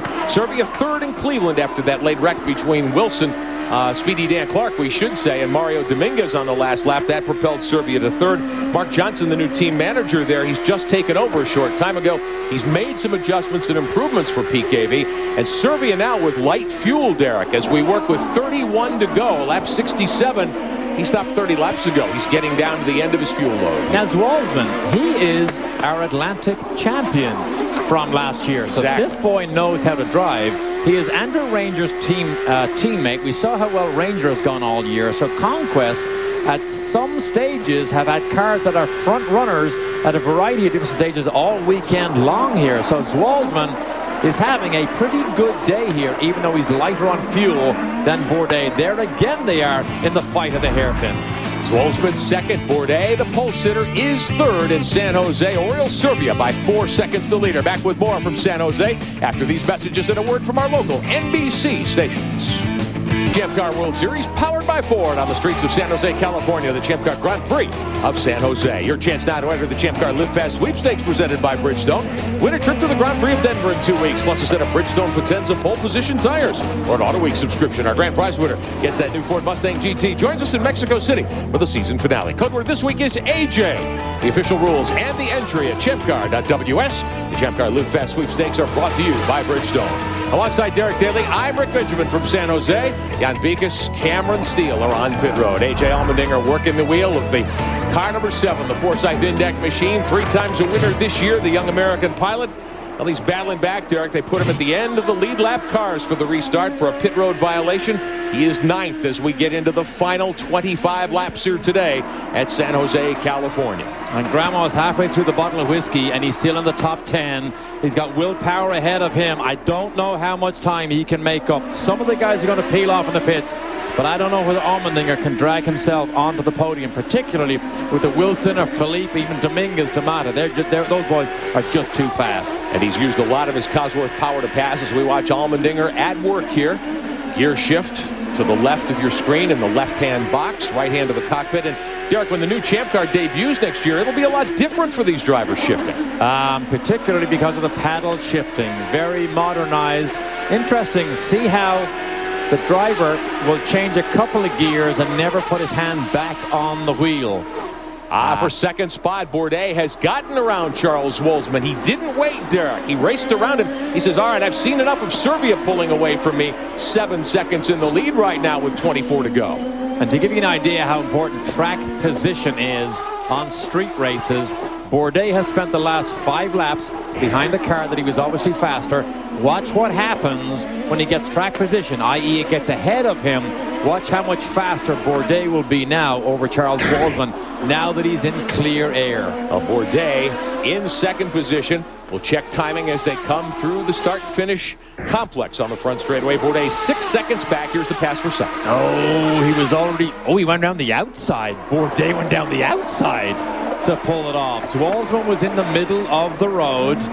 Again on board with Charles Walsman. Bourdais sucks up right behind him. Probably on the power to pass. There he goes. It's still hard to pull this off, though, from the brake zone to go down the outside. So the move by the champion, Sébastien Bourdais, the winner here a year ago. He won the first 4 in 2006. He was on his way, we thought, to his 5th win a week ago at Edmonton at City Center Airport. But a bad set of tires, he thought, or at least tires that didn't perform the way he wanted them to in the middle stint of the race, slowed him down, allowed Justin Wilson to get by. Your leader is Serbia. He stopped on lap 37. This is lap 75. He should be 3 or 4, maybe 5 or 6 laps away from his second and final stop of the day. That is Serbia in that car for PKV, car number 6. Here's the second place car, McDonald. John Beekes. With Joe Barbieri, you just talked about the Bridgestones. Let's get an update from Joe Barbieri. We've seen some spread. Some people like the reds, some like the blacks. What's your take on it? Well, the Bridgestone engineers did a little survey this weekend. They found out that the track actually changed from Friday to Saturday about a half a second quicker. Then the reds went about 0.3 of a second quicker. Now here on race day with the higher temperatures and all the differences that are being done out there, it's probably pretty close to being equal. It looks like more or less a pit strategy and all in fuel consumption. Thank you, Joe. Thank you. That, of course, is rock star Joe. He has been with Bridgestone for 34 years. And, of course, this is a great day for Bridgestone because earlier, when we were all asleep here in California, Michael Schumacher won the German Grand Prix, of course, on Bridgestone tires in the Ferrari. Starting to reel in Alonso for the championship there, perhaps. Yes, he is. Now, there's Walsman. There's Bourdais. Bourdais is running about 3 to 4 of a second faster than Walsman. Yet that isn't enough for him to be able to make the pass earlier for the last 5 laps. Riding here with Charles Walsman in the MyJack Conquest car number 34. Continues to run third. Remember, he's got to stop again. He stopped on lap 37. Cristiano D'Amata, Sébastien Bourdais, Justin Wilson, Philippe, they all stopped on lap 54. And they can get home from there. Now, the 2 drivers running first and third will need at least a splash of fuel. This is A.J. Allmendinger, 9th right now. He was 3rd as we lined up for the restart. Camp Car World Series officials said, no, you came to pit road when it was closed. That's a violation. You have to restart the back. He locks him up. Missed the turn in apex. Whoa. We were on board. You could see it. He just locks up the brakes, has to skip along the road a little bit. Will Power now pulls out about 2 or 3 tenths. Wow, he's saving fuel. Did you see how much he backed off? Yeah. Oh, he's missed the apex again. Completely missed the apex at the turn-in point. Now, have his blacks perhaps lost some grip there? I don't know, but A.J. Allmendinger, who was clawing his way up towards, here it is again.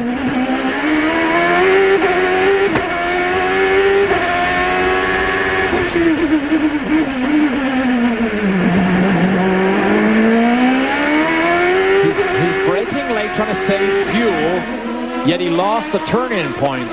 You got to be careful here, AJ. Grandma's in the grandstand watching you.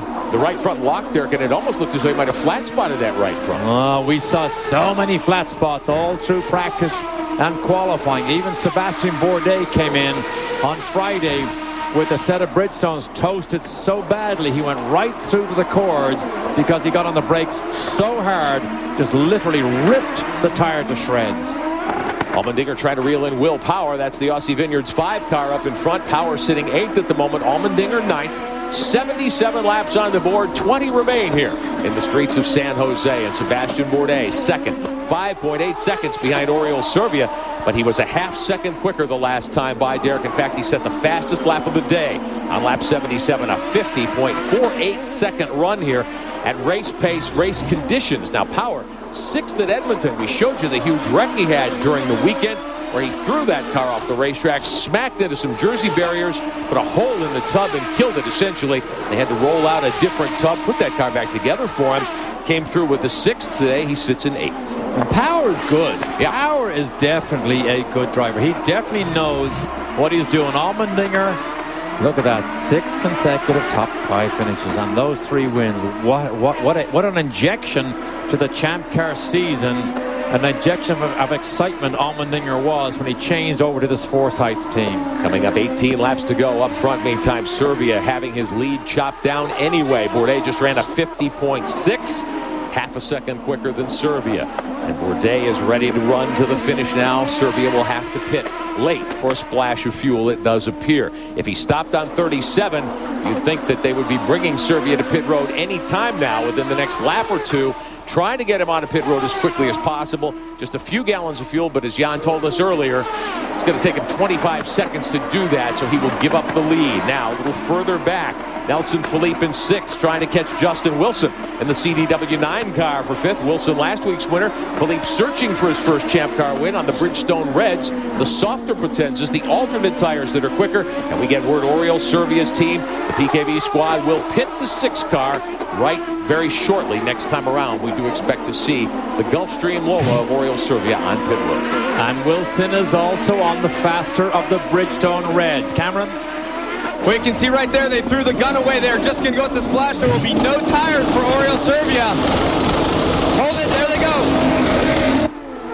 And Cameron Steele at the same time, Charles Zolzman's making his pit stop, but amazingly, they decide to take tires. So they know that they're going to probably drop to about 9th or 10th position, but decide to spend a little more time on pit road, put on a fresh set of Bridgestones. So now, as this whole thing shakes out, as you see Oriol Servia get down through the hairpin, Bourdais, as we thought, leading. D'Amata, who had a great pit stop, having had a bungled pit stop earlier, and Wilson top 3.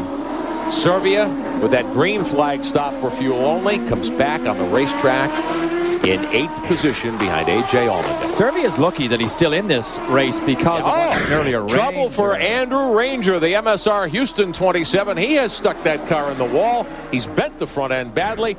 What a tough break indeed, because Serbia had to make a green flag stop a moment later. The caution will waive full course with 16 laps to go, and we'll have another look. Oh, hairpin. He gets hit. Does he get hit? Is that Serbia? No, that's Catherine Legge. Catherine again in the wars. You know what? I didn't see Catherine do anything wrong there. I think that was a good, legitimate move. Just not enough road there for 2 cars.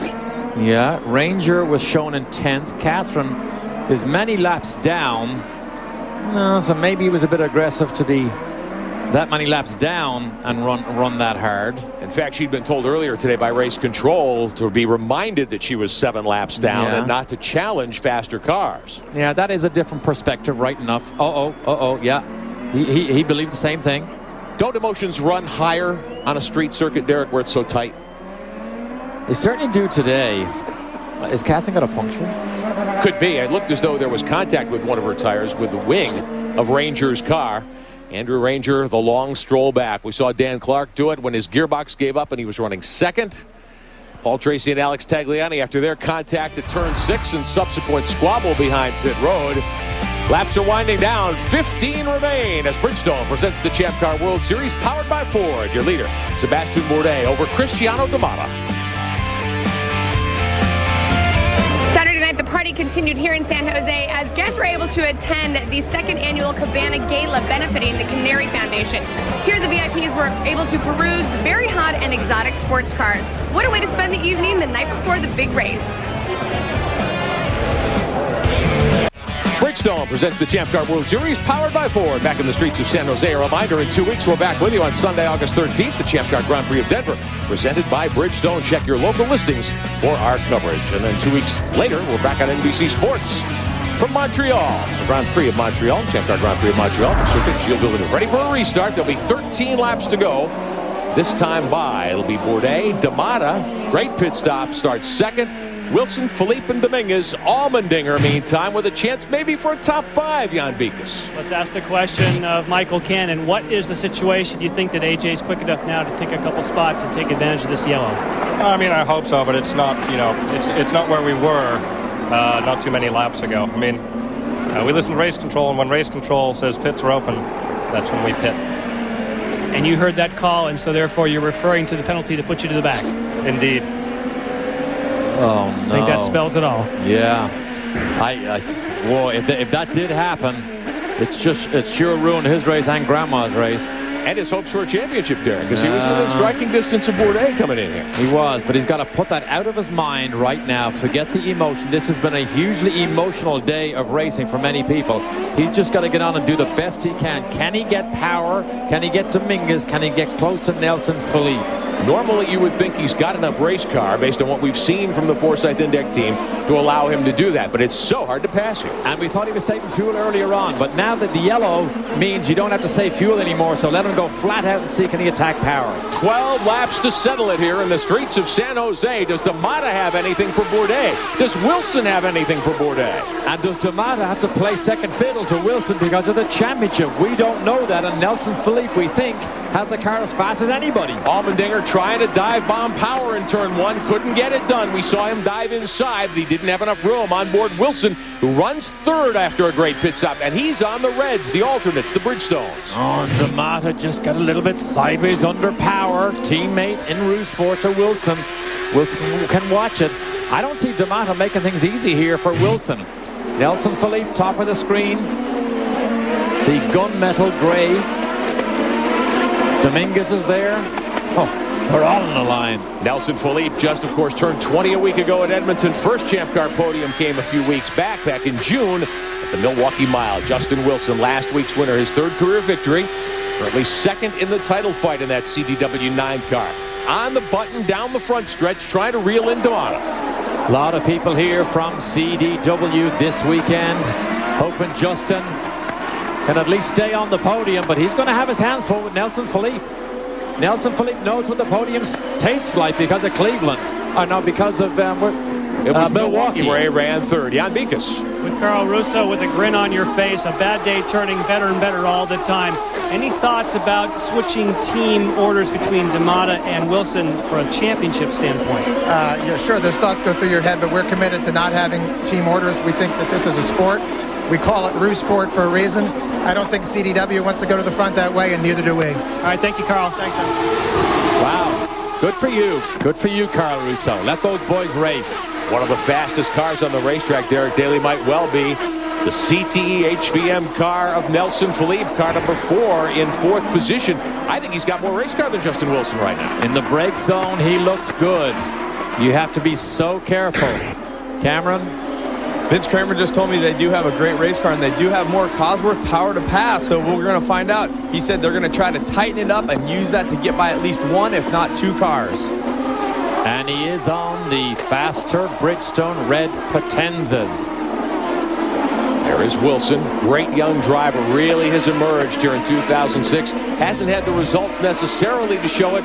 He's led laps. He was out front in Cleveland late, Derek, when the electrics gave up in the car.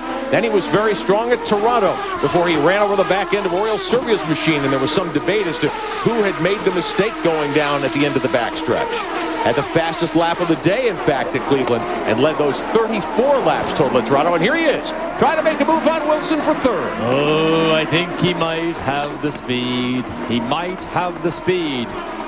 Mental discipline, intense mentally is what Bourdais said about this race here. Does he have the power to pass? Does he have the extra boost down this long front straight?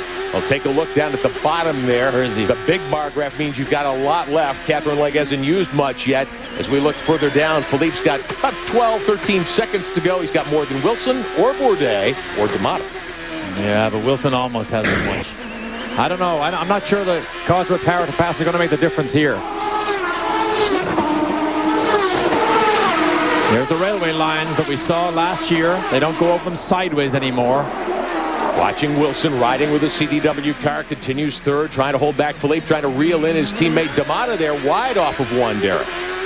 And this will be good for Cristiano D'Amata to get a second place if he can salvage this here, because he just hasn't settled down with this team. It hasn't translated into harmony, and harmony can often translate into speed. We haven't seen that yet. Now, they had a great second pit stop, which vaulted him up to the second position. We talked earlier a moment ago about Allmendinger, perhaps able to get a top 5, still can't get past Will Power. 8 laps to go here in San Jose. Loose off of turn 6. D'Amata qualified fourth. Talked to Jeremy Dale, president of Roosport, earlier in the day. Said, hey, it looks like it's coming together for D'Amata and the 10 team. He said, yeah, we're not where we need to be, but we're better every week. Cristiano likes the car more and more. And he's racing right now second after battling back a couple of times. Circumstances have helped him, but D'Amata is a very, very fine race car driver on board with Allmendinger. Will Power had a big crash on Friday morning, missed qualifying on Friday afternoon. So does not have as many laps here as most of these guys. Want to give a call to the the Rocket Sports team. Car number 8. This is Nicky Pastorelli. Now, this is a team that has struggled mightily this year. First-year driver. He's in his 7th race of the season. For the Curaçao team, he's in the top 10, Derek. He's taken advantage, the whole Rocket Sports team has, of the situation here. Cars off track, and Pastorelli doing a better job week by week. And a first-year driver means technically a rookie. He has lots of experience, does Pastorelli. Remember, he was the Jordan Grand Prix Formula One test driver, so he knows his way around racing cars. Can D'Amata reel in Bourdais? 3.5 seconds is a good cushion. Wilson now is not all over the back of D'Amata, so they're fairly evenly matched at a 50.9 and a 51.2. Wilson actually a tad slower than D'Amata on the last lap. There goes Philippe. Trying to chase down Wilson. I don't know whether he has it. I don't know. When you have the speed, you're usually all over the rear wing.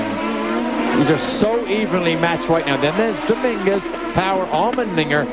I thought Allmendinger might duck and dive under the rear wing of Power, but Power's doing a good job here for the Aussie Vineyards team. Well, we've documented the struggles the whole team has had. Alex Tagliani having his car heavily damaged in an impact with Paul Tracy earlier today.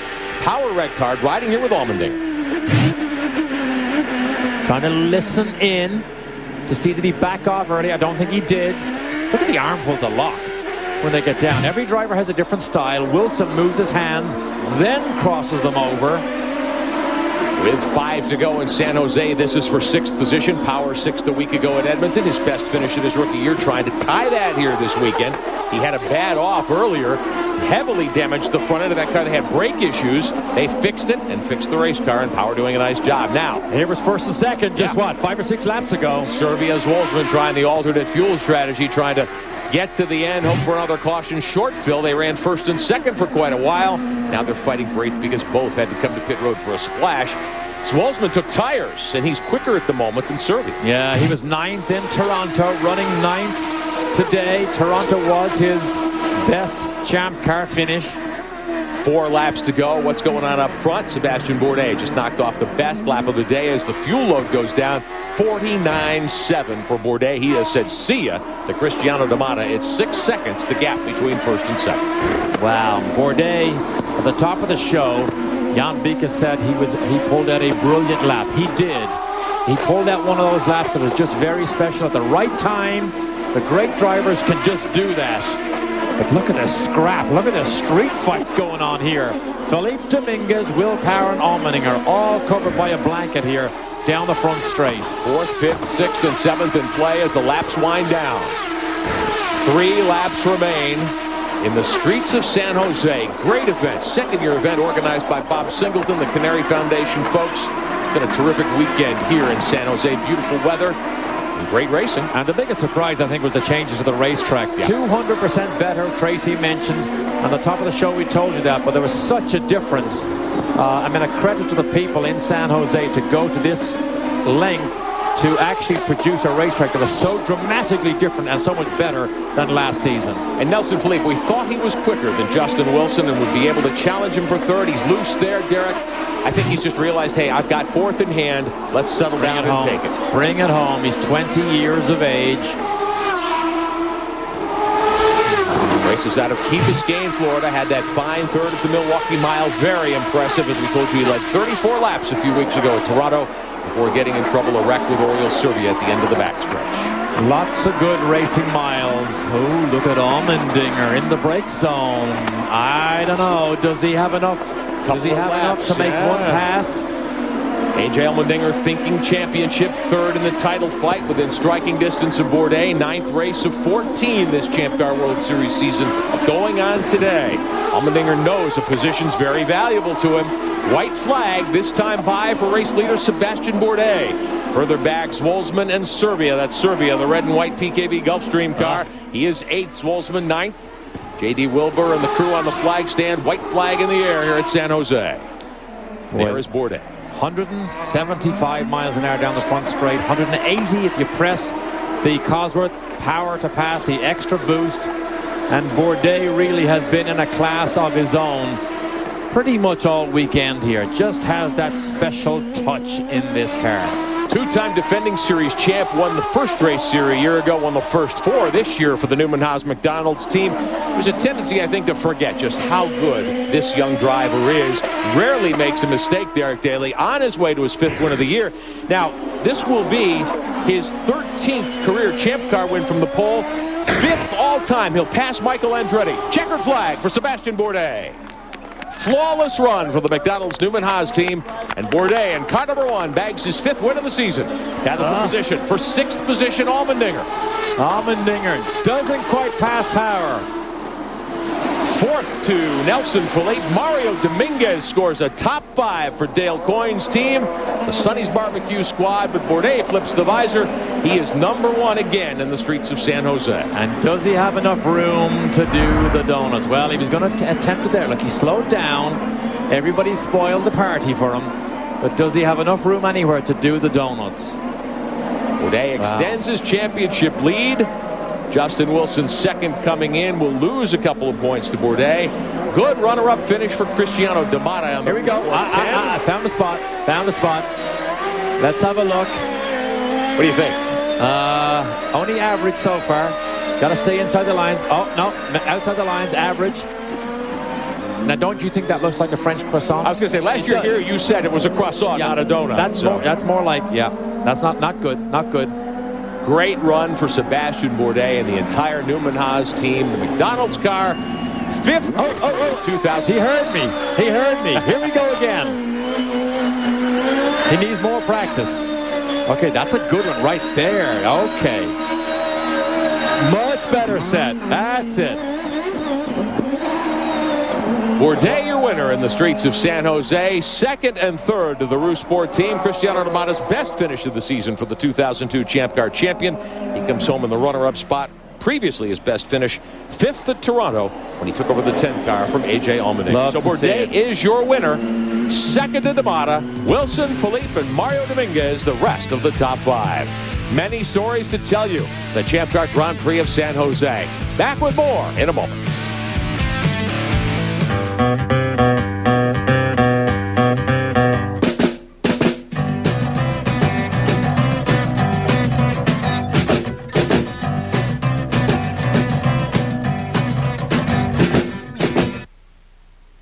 As they say. He's the one and only. He's John Madden. Bridgestone presents the Champ Car World Series, powered by Ford in the streets of San Jose. Checkered flag has fallen over the 2nd Champ Car Grand Prix of San Jose now. And again, Sebastian Bourdais, your winner. Victory lane ceremonies on the front straightaway. Bourdais, D'Amata, and Wilson, your top 3 on Beacus with our race winner. He climbs from the car, Sebastian Bourdais, with a convincing victory. Sebastian, almost looked like an easy day at the office. For you, the closest you got to the wall all day looked like was spinning donuts. Well, I guess it wasn't that easy, but really, really happy for the Magnus team that we finally kind of pulled another one win around, and it was a great day. The Magnus car was perfect, and it's great to come out of it like that. Tell me about out on the racetrack with Justin Wilson when you did have to make a move for that position. Tell us about that. No, the only move I made was to pass Zwolsman. I just wanted to put someone between Cristiano and myself, and it proved to be useless because they pit very soon after, and there was a yellow anyway, so it was kind of, just for the fun. But, I think it's good to show something to the fans, and that's what I tried to do the whole race. Excellent. Tell me about the fact that at the start, with you between Paul Tracy, there was some thought about Paul Tracy getting ahead of you, then being reversed. Yeah, well, I guess it was a very fair call. It just he was asked to be on my rear wing, and right when I was on the gas, he was already ahead of me. So I was in a fair start, and I'm just happy that race control corrected that. Sébastien Bourdais, winner today in San Jose. All right, the celebration continues. Bourdais stands up on top of the McDonald's machine, the confetti, the champagne, and the entire celebration in front of the huge crowd. Second consecutive year, Derek, we've seen this huge throng of people who've turned out to support the Champ Car Grand Prix of San Jose. Let's have a look at the championship standings now. 9 races complete, 5 remaining. Bourdais opens up a 31-point lead over Wilson. And Wilson and Allmendinger, if they are to be championship contenders, they cannot let Bourdais sneak these wins in without giving them a decent fight. Power and Junqueira, who's really struggled again, fails to finish. Clark, Leggs, Wolfsman, Halen, Pastorelli, the rest of the drivers in the point standings for the Champ Car World Series as we prepare for Denver now in 2 weeks. We'll be back, though, with more of the Champ Car World Series post-race celebrations in San Jose after these messages and a word from our local NBC stations.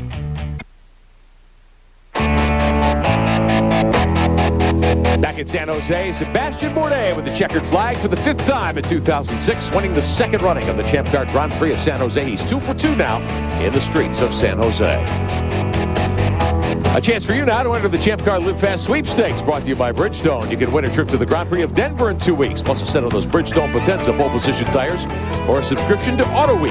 One grand prize winner will get a new Ford Mustang GT and will join us in Mexico City for the season finale in November. Our code word this week is AJ. For the official rules and your entry, log on to champcar.ws. The Champ Car Live Fast Sweepstakes, brought to you by Bridgestone. Alongside Derek Daly, I'm Rick Benjamin. Let's talk to the driver who ran second here today. Best run of the year for Cristiano D'Amato. All right, catching up with Cristiano D'Amato. Rafael Matos is here, who won the Atlantic race earlier in the day. And Cristiano, your first podium of the season, it's got to be pretty gratifying. Yeah, I'm very happy. Since I moved over to Roost Sport, it's been a little bit of a difficult time. We've been, on and off the pace. This weekend we were a little bit more solid. We were right there all the sessions, especially after Saturday when we made a couple of modifications. So I'm pretty happy with the progress we've been making, and I just hope this is the beginning of a sequence of a lot of good results. I heard you talking just before we came on the air here, and you said you were maybe a little concerned about the strategy of the pits at first, but it played out for you, didn't it? Yeah, it looked like most of the guys short field more aggressively than we did on the first stop, because I lost a couple of positions on the first stop. Then on the second stop, obviously I had more fuel in my car. It looked like I needed to refuel a little bit less, so their pit stop was a little bit longer, so I was able to get by most of the guys that had gotten by me at that time. A lot has been made about this track here. How was it today to race? It looked so much better. Well, it was definitely a huge difference. It's even difficult to compare. Today we actually had an opportunity to pass and race with each other on the racetrack, thing that we couldn't do last year. So this long straight here with the hard braking for the hairpin is pretty good racing. It's pretty good overtaking point. So I think all the people organizing the event, I just have to congratulate them, because the track's like a million times better than last year. And congratulations to you, Cristiano. Great job. Thank you. Let's go over to Jan Beekes. Not far away with Justin Wilson, also gets to make the podium after I know you were crushed by the small mistake you made in qualifying, but it all came back. Yeah, I was disappointed that I put the whole team in that situation. I can't even remember the last time I put the car on the wall on my own, but so that one really hurt my pride more than anything. So I'm just really pleased the way the team have bounced back and given me the opportunity to get back onto the podium. And had a great race, managed to avoid a lot of incidents, and we had some good pit stops as well. The first one was not so good, but it actually helped us in the second one, so it all worked out well in the end. Early in the race, tell me about what happened in those type of things, especially the hairpin where it's so tight. You said you had to be patient. Were you patient enough, you feel? Yeah, I think I got the judgment pretty close to right. There's a few cars in front that would get tangled up, and I always managed to come out one place ahead. So it's just picking the right spot and finding the right person to follow. It's gave us the opportunity, and I'm really happy for Cristiano as well. To get both cars on the podium is fantastic for Roost Sport and also for CDW. All right, look forward to you coming back to your home team anyway for Denver. Great job. Thanks very much. Well, Justin Wilson, second now in the championship and still within striking distance, definitely, of Sebastian Bourdais. 31 points for a race win in the Champ Car World Series. And coming in, you had three drivers within 27, 28 points of each other and of the lead. Now, though, Bourdais with the victory has lengthened that lead over both Wilson and A.J. Allmendinger, who does remain third. Man, a huge crowd, some great racing here in San Jose. We'll be back with more in a moment.